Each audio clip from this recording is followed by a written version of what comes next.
Vous avez sûrement entendu parler du fameux tunnel que traversent certains malades en état de coma, sous anesthésie ou suite à un accident très grave. Ce sont les expériences de mort imminente, EMI, ou en anglais NDE, Near Death Experience. Oui, ce fait clinique était malheureusement tabou jusqu'en 1977, jusqu'à ce que le psychiatre américain Raymond Moody en parle dans La vie après la vie. L'EMI est en fait observé depuis longtemps.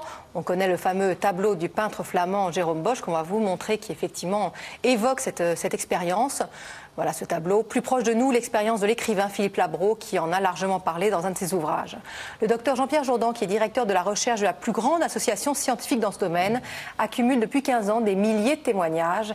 Il traverse pour nous le fameux tunnel en expliquant les différentes étapes type d'une EMI, un témoignage recueilli par Ludovic Jean, Maxime Soulard.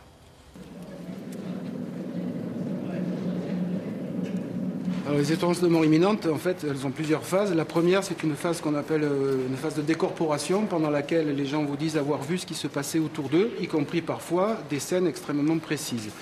Ensuite, ils se trouvent souvent dans un tunnel, au bout duquel il y a une lumière, qui est en général très très attirante.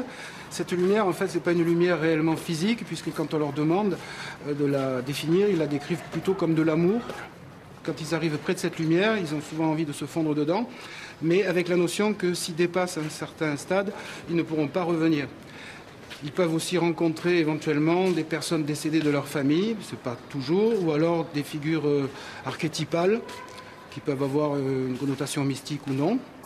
Et en général, ils se retrouvent ensuite, ils se réveillent ou ils se retrouvent dans leur corps, entre guillemets. La mémorisation de ces expériences est très particulière puisque le souvenir ne s'en efface manifestement jamais et est en permanence présent par rapport à un souvenir normal. Et a priori, c'est quelque chose qui pourrait être l'objet d'une recherche objective dans la mesure où on peut, avec les moyens d'exploration fonctionnelle cérébrale, voir la différence entre les souvenirs d'une EMI et un souvenir marquant normal. Les EMI représentent un comportement exotique de la conscience qui me semble très très important pour comprendre ce qu'elle est. Je trouve un peu dommage que les premières recherches qui existent actuellement ne se fassent que pratiquement dans les pays anglo-saxons et aux Pays-Bas. Je pense que ce serait intéressant en France de lancer une recherche sérieuse sur ces expériences dont plus personne ne nie qu'elles existent, mais que personne ne peut expliquer pour l'instant. On va reparler recherche tout à l'heure, mais d'abord, quel est le profil des expérienceurs, puisque c'est le terme consacré pour parler des gens qui ont eu une EMI. Précisons déjà que cela arrive à des gens tout à fait normaux, pas à des illuminés isolés. Il y aurait en France 1,8 million de personnes à avoir connu une EMI, 15 millions aux États-Unis. Alors en fait, de 15 à 35% des personnes ayant vécu une situation à risque vital auraient eu une EMI, mais celle-ci peut également survenir lors d'un orgasme ou avec la prise de plantes psychoactives comme l'ayahuasca chez les Indiens d'Amazonie. Statistiquement, les plus de 60 ans, les enfants et les femmes ont plus de chances d'avoir des EMI. Elles ne dépendent pas du tout des opinions religieuses, mais les expérienceurs déjà pratiquants abandonnent souvent leur religion pour une spiritualité plus large. Oui, alors, parmi les témoins, Jean Morzel, un homme de 77 ans, a vécu cette expérience le 9 juin 1949. Il est celui dont l'EMI est la plus complète en France, mais il s'est tu pendant 40 ans. Aujourd'hui, il parle. Ludovic Jean, Gaillard, Sally ont reconstitué pour vous son expérience. Écoutez.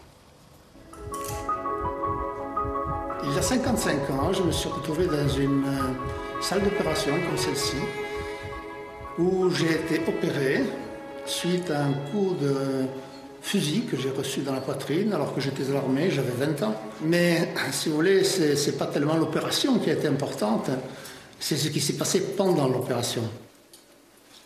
J'étais en haut d'une pièce alors que l'on opérait un corps en bas. Je dis bien, moi, j'étais en haut et on opérait un corps en bas. Bien sûr, je sais maintenant que c'était mon corps, mais à l'époque, si vous voulez, lorsque le moment est arrivé, ça a été une véritable dissociation. J'avais la possibilité de voir devant, derrière, en dessous, au-dessus, en même temps. Donc je voyais à 360 degrés. Je voyais aussi, à chaque fois que j'en avais l'envie, un détail plus précis, je m'en rapprochais instantanément, comme un zoom. Mais alors, avec la grosseur, plus je voulais que ce soit gros, plus c'était gros.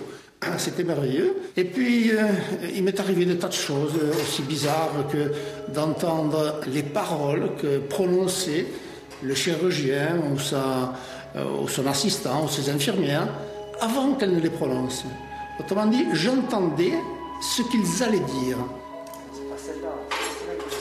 J'ai assisté également à une altercation assez violente entre le chirurgien qui m'opérait et son assistante. Ça a été assez violent.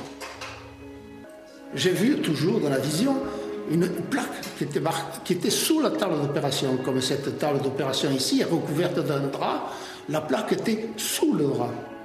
Les murs ne posaient plus le moindre obstacle. Alors j'ai traversé tout ça. Étant dans un couloir, j'ai vu qu'il y avait un poste d'eau. Et puis je suis revenu dans la salle d'opération. Et puis après, avec un léger mouvement vers le bas, je suis remonté dans ce que je peux dire un tunnel immensément noir.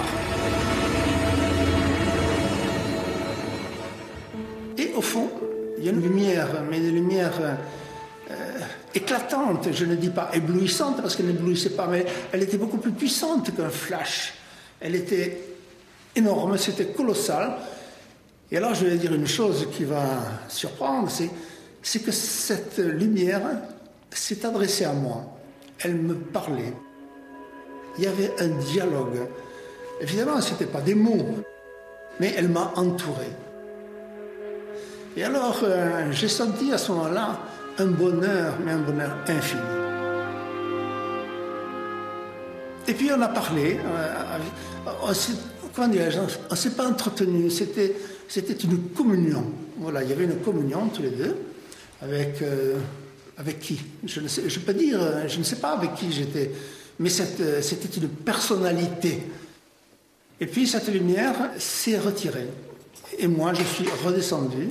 Je suis revenu dans mon corps par la fontanelle, exactement. Et j'ai réintégré mon corps comme une main épouse un gant. Il est redevenu mon corps à ce moment-là, et seulement à ce moment-là. Mon médecin qui m'opérait, lorsque un jour je lui ai expliqué qu'il a fait une plaque sur la table d'opération, il m'a dit, mais non, il n'y a pas de plaque sur la table, je le saurais. D'ailleurs, il m'a dit, attends, je vais aller voir. Il est allé voir, il est revenu 5 minutes après, blanc comme un linge, en me disant, elle y est. Le poste d'eau, l'altercation, tout ça, c'était vrai. Et disons que, donc, ce qui était vrai aussi, c'était la lumière que j'avais vue, qui était confirmée par ces faits.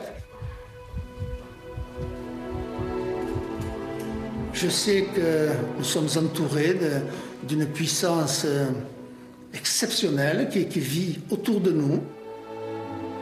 La mort est peut-être simplement un passage. Quand on a vécu une AMI, on a une force terrible. Et tout le monde peut ne pas le croire. Mais moi, je sais que je l'ai vécu, je n'ai pas rêvé. J'ai été abîmé avec cet accident. J'ai été esquinté, j'ai vécu 1 an d'hôpital et je peux conclure en disant que ça a été le plus beau jour de ma vie.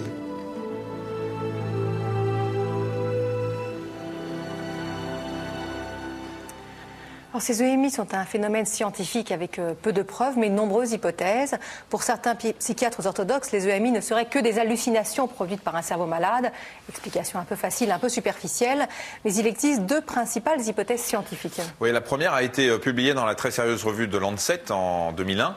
La conscience pourrait être une sorte de poste-récepteur, un peu comme une radio. Elle recevrait des informations visuelles, sonores, olfactives qui sont émises par notre environnement. Et ce poste-récepteur pourrait fonctionner même quand les piles sont à plat, c'est-à-dire pendant le coma ou quand le cerveau n'a plus d'activité. La conscience se contenterait alors des ondes d'informations magnétiques qui viennent de l'extérieur. Et il y a une autre hypothèse qui a été révélée en 2002 par la revue Nature. Oui, ces visions pourraient être liées à un dysfonctionnement de ce qu'on appelle le gyrus angulaire. C'est une partie du cerveau, que vous allez voir cette partie rouge sur le schéma. Ce gyrus droit est proche de zones impliquées dans la vision, l'ouïe, l'équilibre et le toucher. Il est chargé de l'assimilation des informations sensorielles sur le corps. Lors du coma, la chute de pression sanguine perturberait le fonctionnement de ce gyrus qui provoquerait une dissociation entre conscience et perception sensorielle. Alors les expériences de mort imminente obligent les neuroscientifiques à se pencher à nouveau sur la localisation physique de la conscience. On espère en savoir plus d'ici quelques années. La France néglige un petit peu ce domaine, ce qui risque de voir un jour les sectes détourner ce phénomène clinique. Sachez malgré tout qu'un symposium international aura lieu le 17 juin à Martigues. Il réunira les plus grands chercheurs. Vous pourrez retrouver les informations sur le site www.france5.fr.